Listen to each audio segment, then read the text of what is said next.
আন্দামান সিরিজের আজকের পার্টে আমি আপনাদের সাথে শেয়ার করব একটা নতুন আইল্যান্ডের কথা।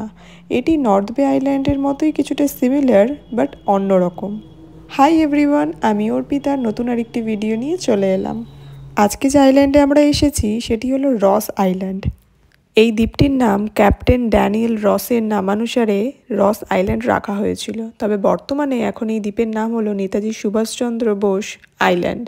ব্রিটিশ আমলে এই দ্বীপটিকে ব্রিটিশদের সদর দপ্তর হিসেবে ব্যবহার করা হতো, তবে এখন এটি ঐতিহাসিক ধ্বংসাবশেষে পরিণত হয়েছে, যা পর্যটকদের কাছে আকর্ষণীয় এক জায়গা। ব্রিটিশদের সময়কালের এখানকার বাজার, হাসপাতাল, কবরস্থান, গির্জা সবই এখন ধ্বংসাবশেষে পরিণত হয়েছে। এই দ্বীপটি ঘোরার সময় আমরা এখানে প্রচুর হরিণ, প্রচুর ময়ূর দেখেছিলাম, যারা এখানে স্বাধীনভাবে নিজেদের জীবনযাপন করছিল। এই দ্বীপের প্রাকৃতিক সৌন্দর্য এবং ঐতিহাসিক ধ্বংসাবশেষ প্রত্যেকটা প্রকৃতিপ্রেমীদের কাছে ভীষণই আকর্ষণীয় এক জায়গা।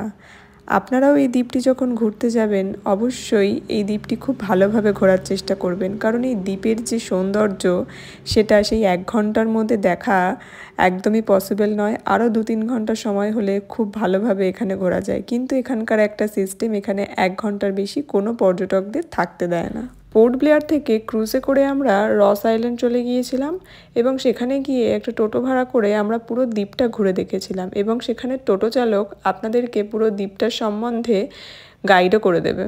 আর দেখুন কত কাছ থেকে হরিণগুলোকে আমরা দেখছিলাম, ওদেরকে নারকেল খেতে দিলে ওরা আরও কাছে আসে। যাই হোক, এখানে আমরা একটা লাইট হাউসও দেখেছিলাম। তো আজকের ভিডিওটা এই পর্যন্ত, দেখা হচ্ছে নেক্সট ভিডিওতে। টাটা।